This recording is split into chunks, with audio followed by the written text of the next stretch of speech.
A graça e a paz do Senhor Jesus, em mais oportunidade dada pelo Senhor, nós estamos aqui para trazer a palavra do Senhor Jesus para a sua vida, para o seu coração. Eu sou o pastor Fernando Souza e tenho o intuito nesse dia de abençoar o seu coração e espero que essa palavra traga motivação e traga esperança à sua vida.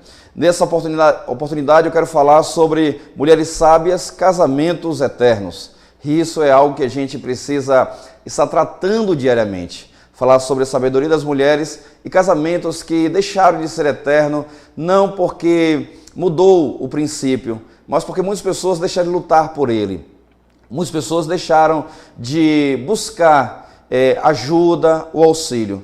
E eu espero que nesse dia a palavra do Senhor Jesus lhe traga esse auxílio, que possa trazer clareza ao seu coração. Eu espero ser bênção para a sua vida através dessa palavra e que a palavra do Senhor Jesus ela possa motivar a sua fé ainda mais. Eu peço ao Senhor Jesus que a mão dele esteja nos cobrindo nesse dia, em nome de Jesus. Eu quero trazer para você o início do texto em Mateus, capítulo 19, versículo 6, que diz o seguinte: assim, eles já não são mais dois, mas sim uma só carne. Portanto, o que Deus uniu, ninguém o separe. Esse texto é um texto muito conhecido nosso. Nós já ouvimos diversas vezes, inclusive em muitos casamentos, ministrado através desse texto, mas diferentemente do que as pessoas pensam, muitas das pessoas pregam e dizem que casamento é uma união, eu posso discordar e dizer que o casamento não é uma união, e sim uma fundição, ou seja, juntar duas matérias. E quando eles se separam, um leva a parte do outro. Por isso que eu concordo com a ideia de fundição. Casamento é uma fundição. Quando um está ligado ao outro, esse outro ele vai sempre levar parte dele com ele. Irmãos, para falar sobre mulheres sábias e casamentos eternos, eu queria começar um pouquinho com a história. No ano de 1857, no dia 8 de março, talvez esse dia seja um dia recordável por muitas mulheres, mas fala da história de operárias, de mulheres de uma fábrica de tecido na cidade de Nova York, no dia 8 de março de 1857, onde essas mulheres elas reivindicaram melhorias de trabalho, elas reivindicaram redução na carga horária de trabalho. As mulheres trabalhavam 16 horas por dia e elas lutavam para trabalhar apenas 10 horas por dia. Elas lutavam também para ter um pouco de espaço ao sol. Elas queriam aumentar um pouco a sua renda financeira. As mulheres trabalhavam na mesma carga horária que os homens, mas ganhavam a terça parte do que os homens ganhavam. Essa reivindicação acabou sendo que 130 mulheres foram trancadas na fábrica e a fábrica foi incendiada e as mulheres acabaram não conseguindo aquilo que elas queriam. Bom, essa manifestação ela foi reprimida por conta disso e a gente precisa perceber que a nossa conquista não vai ser com guerras, com brigas, com lutas, mas o desafio de você comprovar todos os dias que a sua teoria ela pode ter razão.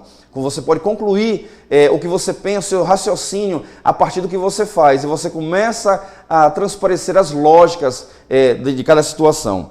Irmãos, no ano de 1910, na Dinamarca, houve uma conferência feminina e nessa conferência ficou decidido que realmente deveria existir um dia especial para as mulheres. Só que nessa conferência de 1910 na Dinamarca, já não foi mais por melhorias apenas de trabalho, mas as mulheres precisariam ser mais respeitadas. Eram mulheres que diariamente eram agredidas pelos seus maridos, que isso acontece no dia de hoje. Mulheres abusadas, mulheres molestadas, mulheres humilhadas, mulheres espancadas. E essas mulheres começaram a guerrear, a lutar contra seus direitos, e a favor dos seus direitos, e lá aconteceu isso. Em 1932, no Brasil, houve um desafio também, no dia 24 de fevereiro, das mulheres lutarem por seu direito de votar. E não só conquistou o direito de votar, mas como também o direito de ser elegida a algum cargo político. Só que apenas em 1975, a ONU decidiu que a mulher deveria ter direito a um dia como sendo o Dia Internacional da Mulher. E passou a ser o dia 8 de março, a partir do ano de 1975. Bom, quando a gente começa a falar sobre as conquistas, as lutas. As mulheres com o tempo começaram a buscar suas independências e nós percebemos que muitas delas começaram a trabalhar justamente por conta disso. Algumas trabalham porque precisam sustentar os seus filhos, precisa ajudar o seu marido, mas outros trabalham por sua independência financeira. E quando nós falamos sobre mulheres sábias e casamentos eternos, a gente pode perceber que a responsabilidade de se manter casado é muito grande da parte da mulher. É uma conquista mútua, mas a mulher ela precisa se doar ainda mais para que haja a conquista do marido. Até porque o homem, ele se atrai por aquilo que ele vê e a mulher é atraída por aquilo que ele ouve. Então, ele está sempre olhando para a sua esposa, ela precisa estar sempre se cuidando em relação a isso. Só que nós falamos sobre mulher sábia e falar também sobre o papel da mulher em sua casa. Na edição passada, nós tivemos o prazer de falar sobre homens, o papel do homem na família. E hoje, na oportunidade, nós estamos falando sobre a mulher sábia. E tanto o homem quanto a mulher têm a mesma importância diante de Deus. Nós precisamos entender que, porém de terem papéis diferentes na sociedade, para Deus, os dois têm o mesmo valor. Agora, só que a mulher jamais ela poderá ocupar o espaço do homem, o lugar do homem. É aquilo que eu falei na edição passada, que o homem, ele, às vezes, por morar sozinho, ele não pode dizer que é pai e mãe, ou a mulher dizer, eu sou mãe e pai ao mesmo tempo. Cada um tem a sua função, tem o seu papel. E quando Deus diz que aquilo que Deus uniu não separe o homem, a ideia é justamente isso. Nós não podemos nos separar, nós não podemos nos cortar porque nós somos fundidos. Deus ele separa o homem e faz a mulher, e com o casamento ele une mais uma vez. Quando existe essa tira de metade da mulher para fazer a mulher, ali também tira também a essência do homem, e aí a gente se pergunta por que a mulher é tão diferente do homem, por que o homem é tão diferente da mulher? Por isso, porque quando eles separaram e levaram cada um parte da sua essência. E para a gente começar a falar sobre isso, eu quero entrar em Efésios 5, 22 ao 28, que fala sobre o papel do homem e da mulher em sua casa. O texto diz: mulheres, sujeitem-se a seus maridos como ao Senhor, pois o marido é o cabeça da mulher, como também Cristo é o cabeça da igreja, que é o seu corpo, do qual ele é o Salvador. Assim como a igreja está sujeita a Cristo, também as mulheres estejam em tudo sujeitas aos seus maridos. Maridos, amem suas mulheres, assim como Cristo amou a igreja e entregou-se a si mesmo por ela, para santificá-la, tendo-a purificado pelo lavar da água mediante a palavra, e apresentá-la a si mesmo como igreja gloriosa, sem mancha, sem ruga ou coisas semelhantes, mas santa e inculpável. Da mesma forma, os maridos devem amar as suas mulheres como os seus próprios corpos. Quem ama a sua mulher, ama a si mesmo. Essa palavra de Paulo aos Efésios, ele fala exatamente sobre o papel da mulher e o papel do homem. O papel da mulher é se manter submissa ao seu marido. O papel do homem é manter-se líder sobre a sua casa. Quando nós falamos sobre submissão, eu até segurei um pouco para falar nesse momento sobre submissão, porque é algo que ainda choca, confronta ainda muitas mulheres. A questão de você submeter ao seu marido e você começar a olhar para ele e dizer assim, quantos defeitos ele tem, como eu posso me submeter a alguém tão falho? Bom, a submissão é um plano de Deus para a restauração de todas as coisas. O objetivo da submissão é libertar e não escravizar. Ao contrário, tudo que Deus permitiu que chegasse até a Bíblia, até a palavra dele, essa permissão é para que edificasse nossa vida. Então, tudo o que tem na Bíblia é edificante às nossas vidas. Então, nada do que tem na palavra do Senhor Jesus deve ser discordado. Nós precisamos obedecer a palavra do Senhor e vivenciá-la todos os dias. Muitos casais enfrentam problemas porque os maridos e as esposas não entendem esse princípio divino. E na antiga aliança, a submissão era obrigatória como consequência do pecado. Lá nós vimos em Gênesis capítulo 3, verso 16, que diz: a mulher, ele declarou, multiplicarei grandemente o seu sofrimento na gravidez. Com o sofrimento você dará à luz a filhos. Seu desejo será para o seu marido e ele a dominará. Nesse texto aqui de Gênesis 3,16, quando a palavra diz: o seu desejo não será seu, mas do seu marido, Deus está levando a mulher a submeter a essa liderança do homem. Na edição passada, mais uma vez, voltando a falar sobre ela, o papel do homem na família. O homem precisa estar ativo, ele precisa estar fazendo sempre alguma coisa que possa chamar a atenção da sua família, para que a sua família possa estar copiando, possa estar indo atrás dele e fazendo exatamente aquilo que ele está trazendo de proposta para a família. E a submissão da mulher para com seu marido é exatamente um projeto de Deus. E em Gênesis traz a carga obrigatória da mulher na submissão. Mas na nova aliança a submissão passou a ser uma demonstração espontânea de fé. Lá em Hebreus capítulo 11, verso 11 diz que assim como Sara, ela apesar de ser estéril e avançada de idade, ela recebeu o poder de ser gerada um filho, porque considerou fiel aquele que havia feito a promessa. Ou seja, pela fé, ela creu, ela esperou no Senhor. A nova aliança, ou seja, a partir de Cristo Jesus, a partir do Novo Testamento, a submissão passou a ser algo espontâneo de fé. Então, hoje, a mulher, quando se submete ao marido, ela não está mais debaixo de uma carga obrigatória, mas debaixo de um desejo em querer abençoar a sua casa, edificar o seu marido. Em 1 Coríntios capítulo 7, Paulo fala que a mulher crente, ela abençoa, ela santifica o seu marido que não é crente, como também os seus filhos. E essa santificação se dá através do relacionamento. E Provérbios fala que a mulher sábia, ela edifica a sua casa. A edificação é justamente a construção, é você levantar paredes, é você erguer projetos dentro da sua casa. Existem muitas famílias que não progridem, não crescem, porque o homem ele vai para um lado, a mulher para o outro, e se chocam nas informações e ninguém quer ceder.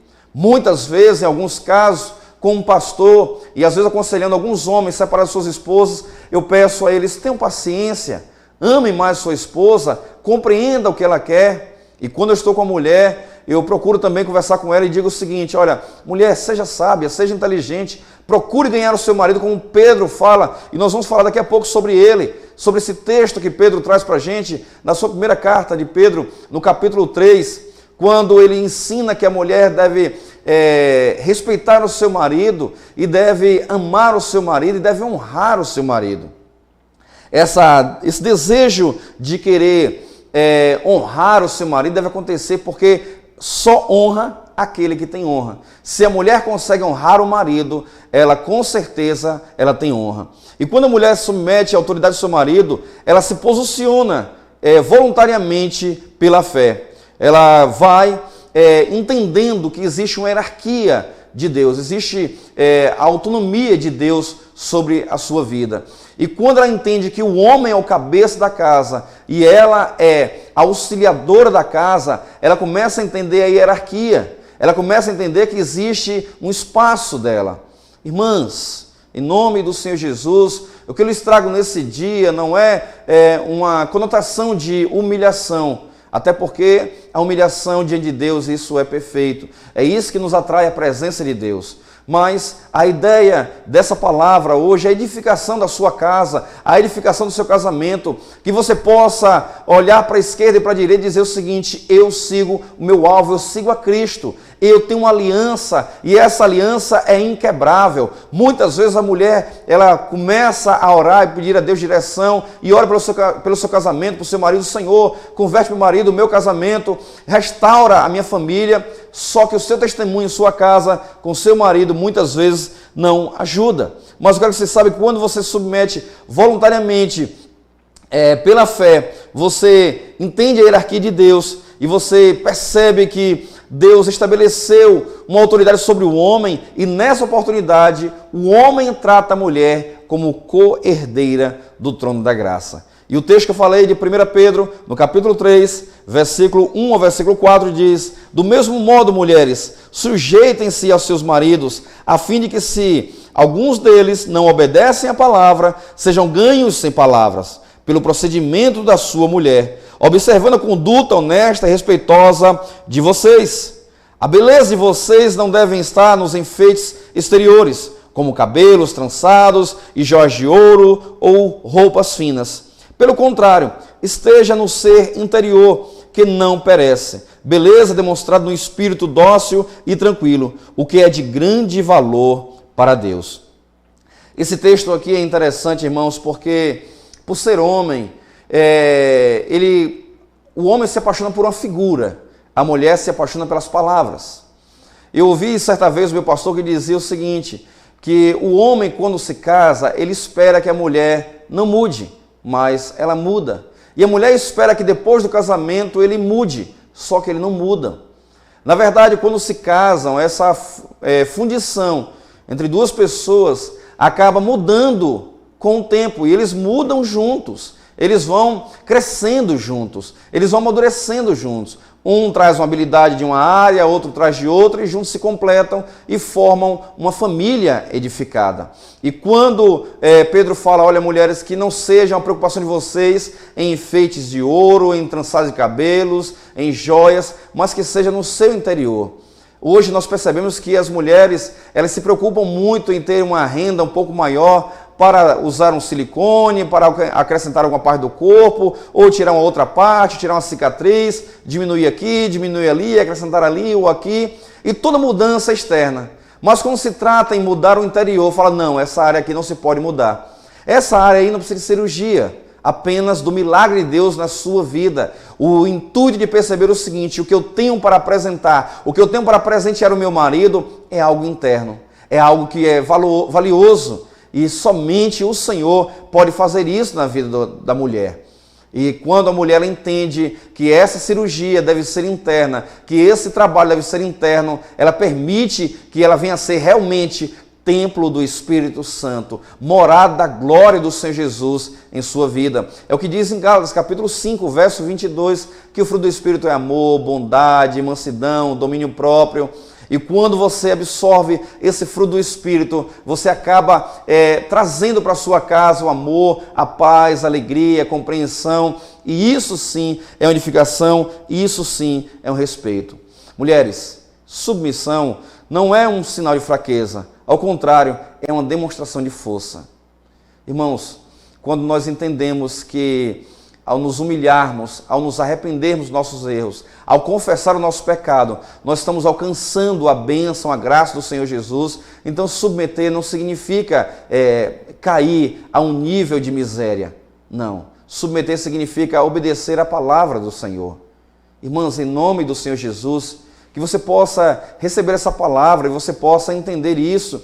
E nós precisamos aprender, tanto o homem quanto a mulher, que nós precisamos nos doar para outra pessoa. Irmãs, nós não casamos para sermos felizes. Cristo nos faz felizes. Nós casamos para completar o propósito de Deus em nossas vidas. Eu não casei com minha esposa para ser feliz, nem ela casou comigo para ser feliz. Nós já éramos felizes porque nós tínhamos Cristo em nossas vidas. E essa fundição acabou acrescentando, e isso nos trouxe um grande presente de Deus, um filho. E esse filho veio acrescentar esse relacionamento.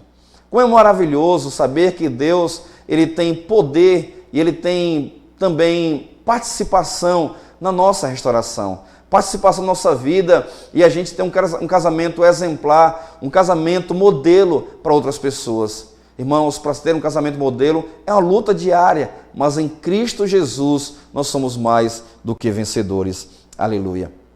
E Paulo escreve a Coríntios, capítulo 11, verso 3, que diz o seguinte: quero, porém, que entendam que o cabeça de todo homem é Cristo, e o cabeça da mulher é o homem, e o cabeça de Cristo é Deus.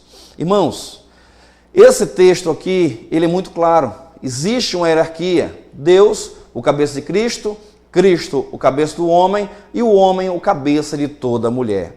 Quando Cristo ele submete a autoridade de Deus, sendo ele em forma de homem, quando ele estava no jardim do Getsemane, ele diz o seguinte: se possível, afaste de mim esse cálice, mas contudo não venha a ser feito a minha vontade, e sim a tua vontade. Jesus submete a vontade de Deus naquele momento.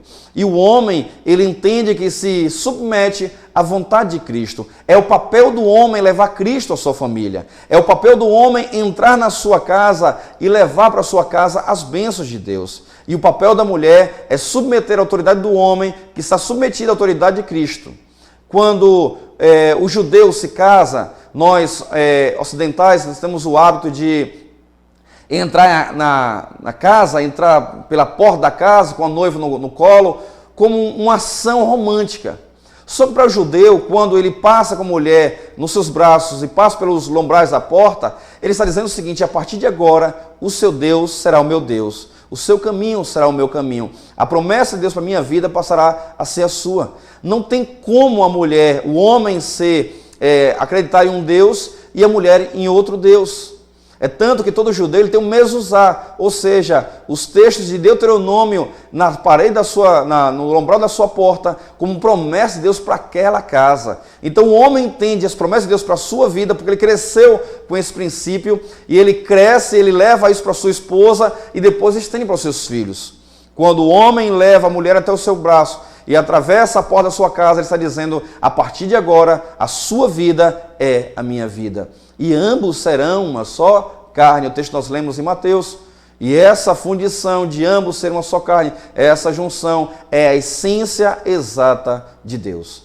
O homem é muito diferente da mulher. A mulher, como nós falamos no programa anterior, a mulher, quando ela foi submetida ao castigo de sentir dor ao dar à luz, naquele momento Deus fortalece o organismo dela e ela é capaz de sentir dor ao dar à luz, ela é capaz de suportar, ela tem resistência física. Certa vez, no ano 2004, nós tivemos um filho, eu e minha esposa, e quando esse filho nasceu, ele teve 32 horas de vida e ele veio a óbito. E a médica nos diz o seguinte: se fosse uma menina, ela teria suportado, ela não morreria. Então a resistência da mulher em relação nessa área da saúde é muito maior do que do homem. Muitos homens têm medo de injeção. Só que o homem, quando o texto diz que ao homem foi dado a ordem de trabalhar e com o sol do seu rosto irá comer, ele começa agora a ter resistência física. Ele consegue suportar peso no seu corpo. Igreja, a questão de submissão é a questão de você entender os princípios. Quando você aceita Jesus, você não aceita simplesmente a pessoa de Jesus. Você aceita as suas ordenanças. Você submete à vontade de Deus. Você está debaixo da vontade de Deus. E a vontade de Deus é que venhamos ter essas escalas. É que um venha respeitar o outro, é que um venha entender o outro. O papel do homem é amar a mulher independente de qualquer coisa. Independente de que ela mereça ou não mereça. O papel do homem é honrar a sua esposa, independente de ela merecer honra ou não, porque não é o que ela dá, mas o que ele tem para dar. E assim também a mulher. A mulher se submete ao seu marido porque ela entende que ele é o cabeça. Irmãos, em alguns momentos da minha vida, ao dormirmos, eu e minha esposa, às vezes ela deita e coloca a sua cabeça no meu ombro, fazendo menção de que ela está ali protegida por alguém. O fato do homem ser o protetor da sua casa é justamente encorajar a sua esposa em determinados momentos. Mas existem mulheres que não casaram com homens líderes. As mulheres, elas começam a assumir uma postura de liderança e esse homem acaba submetendo a essa liderança feminina por não saber como reagir. Quando isso acontece nas casas, a possibilidade de muitas coisas dar errado na família é grande, porque geralmente a mulher é mais emocional, o homem é mais racional, e quando a emoção sobressai a razão, tende a dar errado em muitas coisas. O homem que não assume o seu papel voluntário em sua casa, o homem que não assume a direção da sua casa e permite que os filhos façam isso, permita que a esposa faça isso, ele tem tem a grande possibilidade de dar errado em alguma coisa. Não desmerecendo. Ao contrário, a mulher, ela está ali para auxiliar nas finanças, ela está ali para ajudar o marido a direcionar alguma coisa, a cuidar dos filhos. É muito importante a mulher entender que o marido sendo cabeça e ela submetendo a ele, ela vai auxiliar para que esse homem consiga liderar a sua casa. E quando isso acontecer, ela será abençoada. Irmãos, irmãs, quando nós falamos em liderança, em direcionar, a palavra submissão, ela vem estar debaixo de uma missão. E a missão da mulher é justamente auxiliar o marido. Se a mulher, ela consegue colocar o marido mais baixo do que ela, espiritualmente ela vai estar mais baixo do que ela e mais baixo do que ele, e aí ela vai estar numa parte inferior. E não é assim. O crescimento é para os dois. Mais uma vez eu volto a falar, para Deus todos nós temos a mesma importância. Não existe para Deus o valioso ou menos valioso. O homem e a mulher têm o mesmo valor para Deus, têm papéis diferentes, têm funções diferentes. E nessas funções, cada um faz de acordo com o que entende isso. Irmãos, quando nós somos submetidos à vontade de Deus, Ele transforma aquilo que contribuía para o pecado em algo que irá cooperar para o nosso bem. Aquilo que nós entendemos que a vontade de Deus é para nós, que é boa, perfeita e agradável, quando nos submetemos a esse Deus, nós estamos debaixo dessa maravilhosa vontade. Uma mulher com espírito e personalidade forte, ela pode submeter mais facilmente ao seu marido. Ela consegue perceber que o marido, ele é um líder e ele está ali como submissa a esse líder, pois ela se preocupa com os resultados e as atitudes que irão acontecer. Um lucro lá na frente. Às vezes as mães e os pais me procuram e falam: pastor, por que os meus filhos cresceram e são rebeldes? Por que adolescentes crescem na rebeldia? Muitas mães dizem que os seus filhos estão na fase da aborrecência. Quando diz isso é porque perderam o princípio no início, não educaram os seus filhos no caminho do Senhor, e esses filhos cresceram sem princípios, e quando eles ficam maiores, eles perdem o respeito pelos pais. Se uma mulher não consegue submeter ao seu marido, ela não vai se submeter a um pastor da igreja, ela não vai se submeter a nenhuma liderança governamental, ela não vai se submeter a nenhuma autoridade. Por quê? Porque ela não tem o princípio da obediência, ela não tem o princípio da submissão. Se o homem não consegue liderar a sua casa, Paulo fala isso a Timóteo, ele não consegue mais liderar nada da sua vida. É preciso começar na sua casa. Para Paulo, ele instigar a Timóteo, dizer: Timóteo, levanta aí bispos, levanta diáconos entre vocês, mas homens que amem uma única mulher, que tenham apenas uma única mulher, e homens que rejam e governem bem a sua casa. Esses homens precisam começar a liderar bem a sua família, a sua casa, porque liderando a sua casa, ele vai conseguir liderar outros lugares, inclusive a casa do Senhor. Para que o homem seja líder em alguma coisa, ele precisa começar a liderar a si mesmo. Ele precisa começar a fazer isso a partir dele mesmo. Toda postura que nós tomamos hoje, toda atitude que nós tomamos hoje é uma atitude de liderança. E nós precisamos fazer isso com qualidade e perfeição. Não existe um casamento ter sucesso se Cristo não estiver sendo o cabeça, se Cristo for a direção dessas vidas. Se o homem não submete à voz de Deus, se o homem não submete à vontade e aos princípios de Deus, a sua esposa jamais irá se submeter a ele. Então isso é uma quebra, é um rompimento de princípio. Por isso que não existe separação, por isso que não existe divórcio. O caso de divórcio, Jesus permite quando houver adultério. E Paulo, em 1 Coríntios, capítulo 7, ele fala o seguinte: se por acaso a mulher crente, o marido não consentir viver com ela por ser crente, ou vice-versa, é melhor que se separem. Mas nesse caso, ele está falando por questão de paz. Cristo nos chama a paz. Mas, se separar, que não se case, porque quebrou-se um princípio. Quando nós fazemos o que é certo diante de Deus, nós estamos submetendo a sua vontade, nós estamos permitindo que o seu governo entre em nossas vidas. E quando esse governo entre em nossas vidas, nós percebemos que a submissão revela a sabedoria. Ser sábio, ser ponderante, ser uma pessoa que edifica a sua casa, é justamente perceber e deixar Deus estabelecer esses princípios na sua casa. Quando a família ela está reunida na sua mesa, como o Salmo 128 diz, o princípio começou na lei, no capítulo 3 de Gênesis 3,17, que diz que o homem ele deverá trabalhar do sol do seu rosto, comerás. E aí quando o salmista escreve no Salmo 128, do mesmo jeito, só que ele começa a falar como se fosse graça agora, ele fala o seguinte: do suor do seu rosto comerás, feliz será e tu lhe irá bem. O casamento é um princípio instituído por Deus, porque quando Deus ele fala, não é bom que o homem esteja só, mas do homem mesmo ele fez outra pessoa, e depois ele devolve essa mesma pessoa para o homem. Isso é uma teoria minha, mas parece que é verdade isso. O homem ele consegue se atrair mais pela mulher do que a mulher por ele. O homem consegue buscar a mulher como um selvagem mais do que a mulher procura o homem.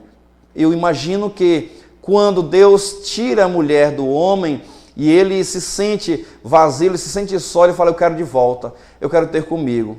O homem, ele escolhe uma mulher para amar.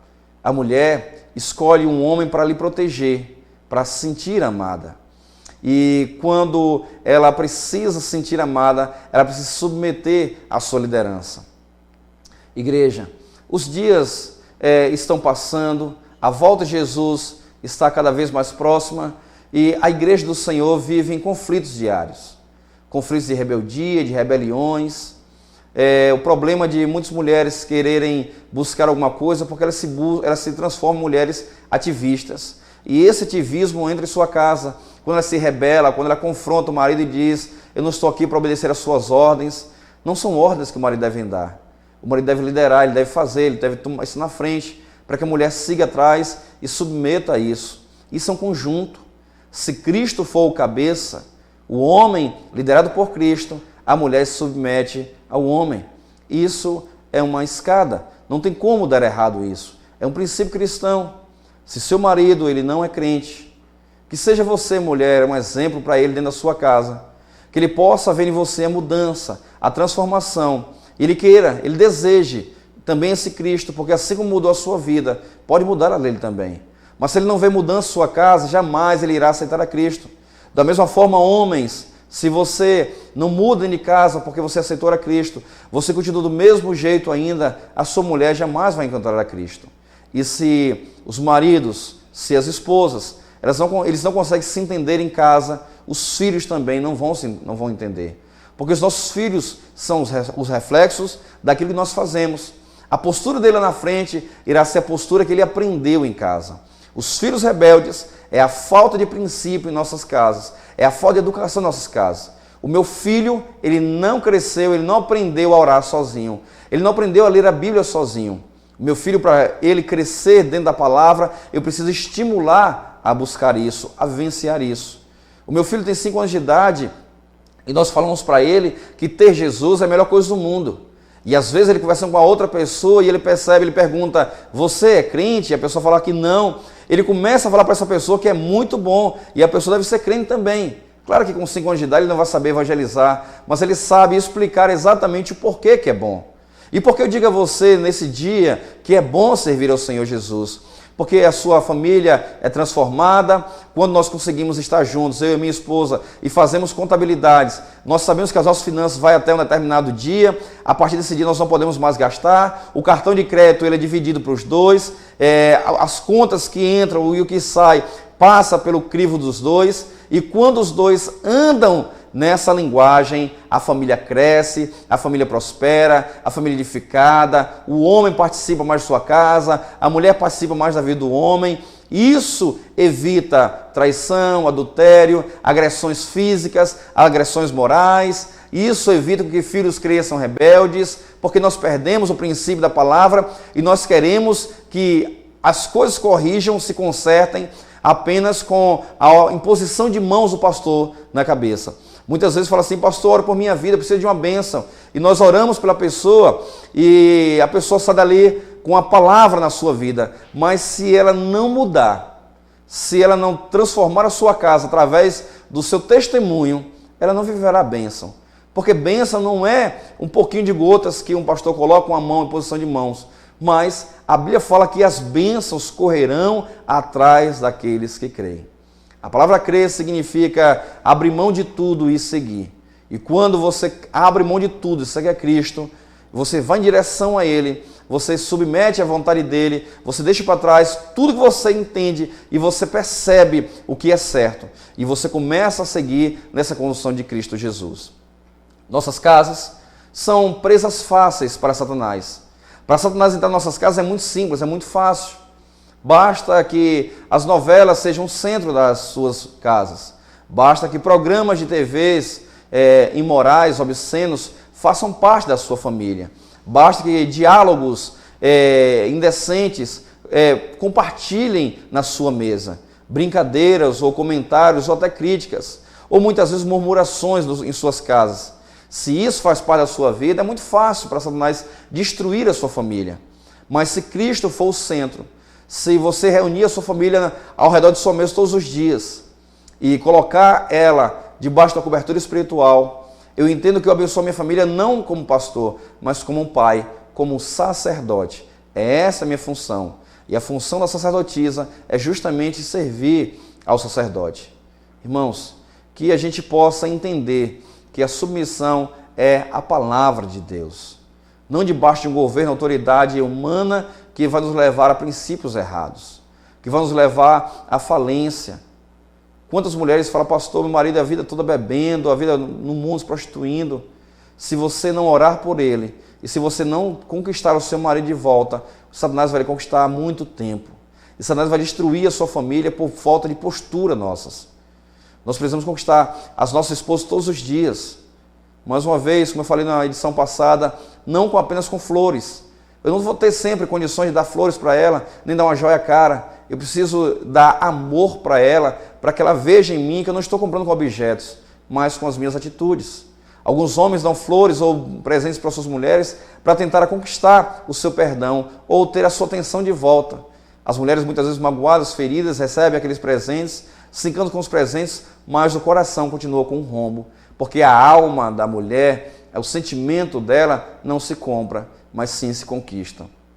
Posturas maduras, atitudes maduras, Cristo Jesus o centro, é a consequência de uma família abençoada. Então, mulheres sábias, casamentos eternos. Eu creio que você se casou para ter um casamento eterno, para ter filhos abençoados, para ter uma família abençoada. Eu creio que você quer que Jesus volte, leve você e a sua família também. Para mim seria um grande prejuízo se como pastor eu pudesse levar várias pessoas, mas perdesse a minha esposa ou perdesse o meu filho para o inferno. De forma nenhuma. Eu preciso primeiro ganhar a minha esposa, ganhar o meu filho e depois ganhar pessoas para o reino de Deus. E é em casa que eu sou mais cobrado, e é em casa que eu sou mais exigido. Mas se o homem se antecipar às exigências, às cobranças, ele começar a tomar a sua atitude, a mulher não tem o que cobrar. Porque o homem se antecipou às necessidades das suas casas. Quantos programas de propaganda de TV, de cervejas, ou de cigarros, ou de algum esporte, estimulam o marido a estar curtindo fora de casa? Quantas propagandas de TV ensina que o homem, para curtir um futebol, tem que estar com os amigos ao redor da mesa? Mas sempre ao redor da mesa tem outras mulheres. O mundo está sempre estimulando o homem a pecar. Por que propaganda de TV ou programas de TV hoje tem que ter mulheres de biquínis e mulheres seminuas? E muitas mulheres permitem que isso entre na sua casa e muitos homens permitem que entre na sua casa. Mulheres, vocês não concorrem com as mulheres sensuais. Vocês concorrem com as mulheres sábias. Vocês não tratam o marido, não é pela sensualidade, mas sim com a sabedoria. Se você tentar concorrer com mulheres de capa de revista que passam por técnicos para mudar a cor do seu cabelo, a cor da sua pele, tirar manchas, tirar rugas, diminuir o volume da sua barriga, se a mulher for lutar com o marido, em prol do marido contra as mulheres, vai perder. Você não luta com a sensualidade, você luta com a sabedoria. É isso que você precisa entender. Provérbios, Salomão escreve do capítulo 1 ao capítulo 9, são 9 capítulos falando sobre sabedoria. E a sabedoria edifica a sua vida, edifica a família, edifica pessoas que andam ao seu redor. E que Deus possa guardar a nossa família. Com tantas ideologias que surgem hoje no mercado para tentar corromper as suas famílias, corromper a minha família. Se você não tiver sabedoria, se você não tiver conhecimento de Deus, se você não tiver princípio, a sua família perece também. Que Deus possa nos trazer maturidade, que nós homens possamos amar nossas esposas, que as esposas consigam honrar, respeitar e submeter ao seu marido, e que a nossa família cresça com princípios e os nossos filhos cresçam debaixo da graça. E que assim eu agradeço a Deus por sua vida, pela oportunidade de estar aqui mais uma vez, trazendo a palavra do Senhor Jesus para a sua vida, e creio que essa palavra irá edificar muitas famílias, muitos casamentos que poderiam ser destruídos, podem ser corrigidos e consertados nesse dia. Que Deus abençoe, fique na paz do Senhor Jesus. Amém.